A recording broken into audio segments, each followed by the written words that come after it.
Assalamualaikum warahmatullahi wabarakatuh. Bersama saya di Uno Ipas Channel.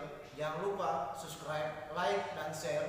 Yang paling penting adalah komentar Anda semua. Salam literasi.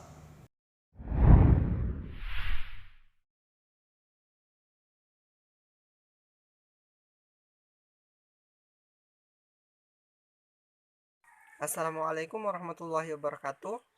Perkenalkan, nama saya Muhammad Dipan Cenuer Korowi.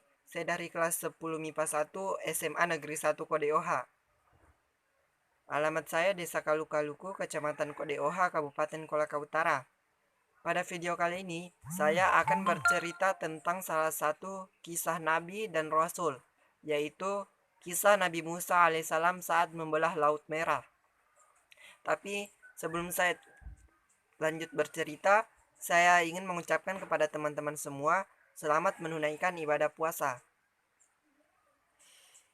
Saat Musa beranjak dewasa, Musa alaihissalam semakin sadar ia dengan kekejaman dan kezaliman ayah angkatnya itu. Bagaimana tidak, Fir'aun selalu menindas rakyatnya yang tidak taat kepadanya. Bahkan Fir'aun sangat tidak adil terhadap Bani Israel. Ia menjadikan kaum itu sebagai budak dan memperlakukan mereka dengan sewenang-wenang. Musa yang akhirnya tahu bahwa dirinya adalah orang Bani Israel merasa bimbang dan sedih. Ia ingin melawan kezaliman Fir'aun terhadap Bani Israel. Tapi selama ini pula Fir'aun telah merawat dan membesarkan dirinya dengan baik. Haruskah aku membela Bani Israel dan melawan ayah angkatku sendiri? Batin Musa. Tapi Allah Subhanahu wa Ta'ala telah menetapkan bahwa Musa adalah utusannya dan akan menyelamatkan Bani Israel. Allah Subhanahu wa Ta'ala pun mengangkat Musa sebagai nabi dan rasul untuk berdakwah. Musa ditugaskan untuk mengingatkan Fir'aun akan kezalimannya dan mengajak Fir'aun kembali ke jalan yang benar. Namun, Musa merasa lidahnya keluh dan tidak lancar bicara ketika berhadapan dengan ayah angkatnya itu. Berbeda dengan Harun saudaranya, Harun lebih fasih berbicara. Oleh karena itu, Nabi Musa alaihissalam meminta kepada Allah Subhanahu wa Ta'ala agar Harun menjadi pendampingnya yang akan menemaninya berdakwah kepada Fir'aun. Mereka berdua pun pergi bersama-sama menghadap Fir'aun. Apa berani-beraninya kalian mengingatkanku? Tidak tahukah kalian bahwa aku ini Tuhan kalian? Bentak Fir'aun yang sangat murka. Tidak, jawab Musa dengan tegas. Allah adalah Tuhan yang sebenarnya. Allah pemilik langit dan bumi. Allah adalah Tuhanmu, Tuhanku, dan Tuhan semesta alam. Kepadanya kita semua harus menyembah. Mendengar jawaban Nabi Musa alaihissalam tersebut, Fir'aun semakin marah. Kemudian menantang Musa untuk adu kekuatan. Pertandingan itu akan menunjukkan bahwa kamu hanyalah pembohong besar, Musa. Orang-orangku pasti akan dengan mudah mengalahkanmu, kata Fir'aun dengan penuh percaya diri.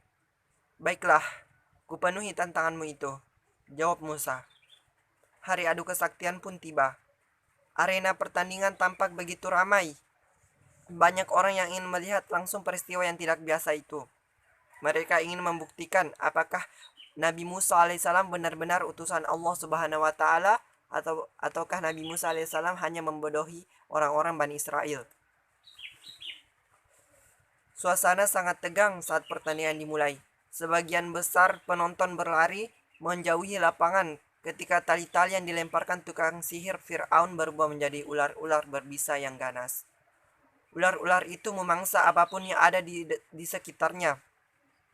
Hai Musa, ayo tunjukkan kesaktianmu, ejek para Fir'aun. Kulihat engkau begitu ketakutan dan gemetar melihat ular kami ini. Musa tak bisa mengelak bahwa ia memang merasa ketakutan.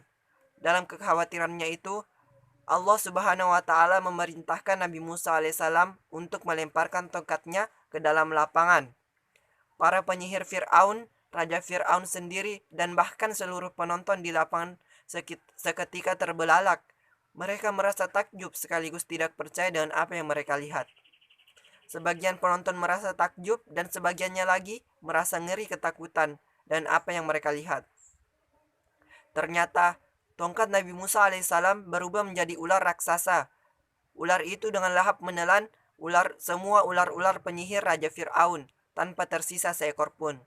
Melihat hal itu, para penyihir Fir'aun langsung bersujud di kaki Musa. Mereka mengaku kalah. Mereka juga mengaku bahwa Musa adalah nabi dan rasul utusan Allah Subhanahu wa taala.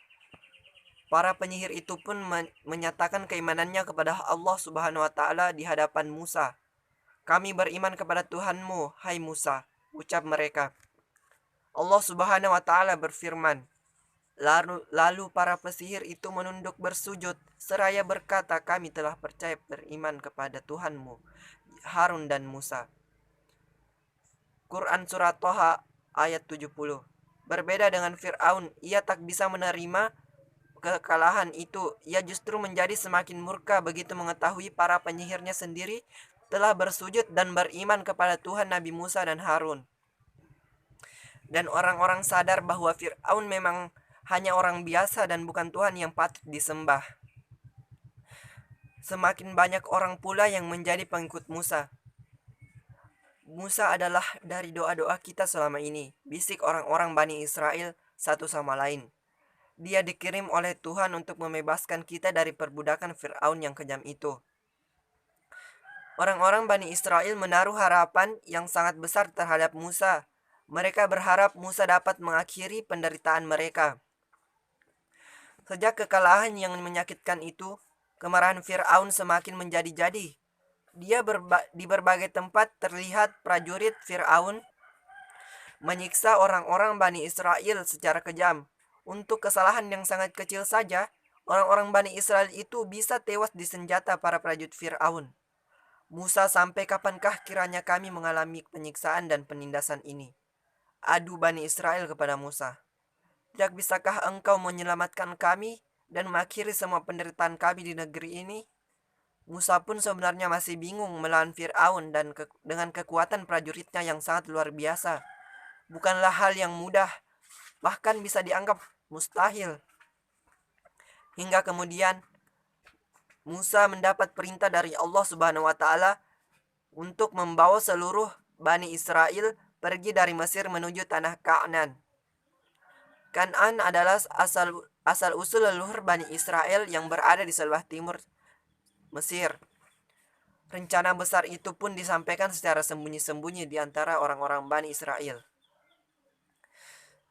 Jangan keras-keras," kata seseorang kepada temannya, sambil meletakkan jari telunjuknya di bibirnya. "Ini rencana yang sangat rahasia, jangan sampai bocor." Ingat, prajurit dan mata-mata Fir'aun ada di mana-mana. Jika rencana ini ketahuan, tentu kita semua akan menjadi budak abadi. Saat yang ditunggu pun tiba. Harun membawa lebih dari 500.000 orang Bani Israel keluar dari Mesir. 500.000 manusia bukanlah jumlah yang kecil. Tentu saja kepergian orang sebanyak itu akan dengan mudah diketahui oleh Fir'aun dan bala tentaranya. "Kita harus kejar mereka dan mengembalikan mereka ke Mesir. Tangkap mereka," perintah Fir'aun kepada seluruh prajurit dengan tegas dan penuh amarah. Tentu saja, sangat mudah bagi Fir'aun dan bala tentaranya untuk menyusul Musa dan Bani Israel. Kuda-kuda yang mereka tunggangi lari dengan begitu kencang. "Musa, Fir'aun dan bala tentaranya berhasil menyusul kita," teriak orang-orang Bani Israel dengan rasa takut. "Lihatlah di belakang sana, begitu banyak jumlah mereka. Akankah hidup kita berakhir di tepi Laut Merah ini? Atau kita akan dibawa ke Mesir dan kembali menjadi budak di sana?" Setelah itu, Musa dan orang-orang Bani Israel berada di tepi Laut Merah, laut yang memisahkan daratan Afrika dan Asia. Mereka terjebak karena di depan mereka laut, sementara di belakang mereka dari kejauhan terlihat Fir'aun dan bala tentaranya. Musa bingung, tak ada pilihan lain selain menyeberangi lautan itu. Tapi, apakah itu mungkin? Bagaimana mereka bisa menyeberang sedangkan laut sedang pasang? Musa lalu berdoa memohon pertolongan kepada Allah Subhanahu wa taala. Musa diperintahkan memukulkan tongkatnya ke lautan. Musa pun melaksanakan perintah Allah tersebut. Dengan seketika, Laut Merah terbelah menjadi dua. Terbentuklah jalan di antara kedua lautan itu. Musa dan orang-orang Bani Israel segera melewati jalan-jalan itu. Ayo, cepat! Teriak mereka saling memberi semangat satu sama lain agar mempercepat langkah. Fir'aun dan bala tentaranya juga ikut melintasi jalan itu. Ketika Bani Israel telah berhasil menyeberang ke daratan, Laut Merah kembali seperti semula. Jalanan yang baru mereka lewati itu tertutup. Tolong, tolong! Teriak pasukan Fir'aun yang masih berada di Laut Merah. Gelombang besar lautan dengan cepat menggulung mereka. Fir'aun dan pasukannya pun mati tenggelam di dasar laut itu. Allah Subhanahu wa Ta'ala telah mengakhiri kekejaman dan kezaliman Fir'aun di muka bumi. Namun, Allah Subhanahu wa Ta'ala mengabadikan jasad Fir'aun dan membuatnya tidak hancur dan tidak rusak sebagai pelajaran untuk seluruh manusia, termasuk untuk kita. Dan Allah Subhanahu wa Ta'ala berfirman, "Maka pada hari ini kami selamatkan jasadmu, agar engkau dapat menjadi pelajaran bagi orang-orang yang datang setelahmu. Dan sesungguhnya, kebanyakan manusia tidak mengindahkan tanda-tanda kekuasaan kami." Quran Surah Yunus ayat 92.